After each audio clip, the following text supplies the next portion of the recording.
नाव आपला, नेमकं काय प्रकार घडला आणि किती वाजता झाला? माझं नाव महेंद्र कृष्णा कदम.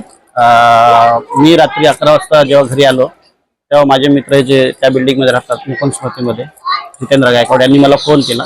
मी रात्री की त्याच्या बिल्डिंगमधला स्लॅब पडलेला आहे. तेव्हा आम्ही लगेच धावत गेलो. आमच्या मंडळाचे सगळे सभासद होते.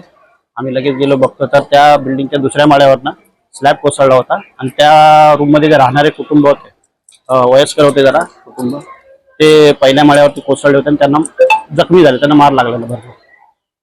हॉस्पिटलला नेलं काय? मी पहिला आपल्या सरकारी आपला निगिंदासला जो हॉस्पिटल आहे महानगरपालिकेचं, तिकडे त्यांना घेऊन गेलो. तर तिथे सुद्धा हे लोक टाइमपास करत होते.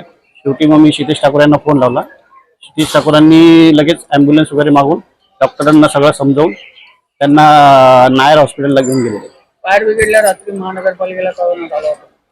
फायर ब्रिगेड म्हणजे या विभागाचे जे बचे जे इंजिनियर आहेत, रमेश घरत साहेब, यांना मी वारंवार मध्ये पण सारखा फोन करून सांगतो की तुम्ही जर नोटीस दिली तर त्याचा काहीतरी पाठपुरावा किंवा त्याच्या मागे काहीतरी हे करा.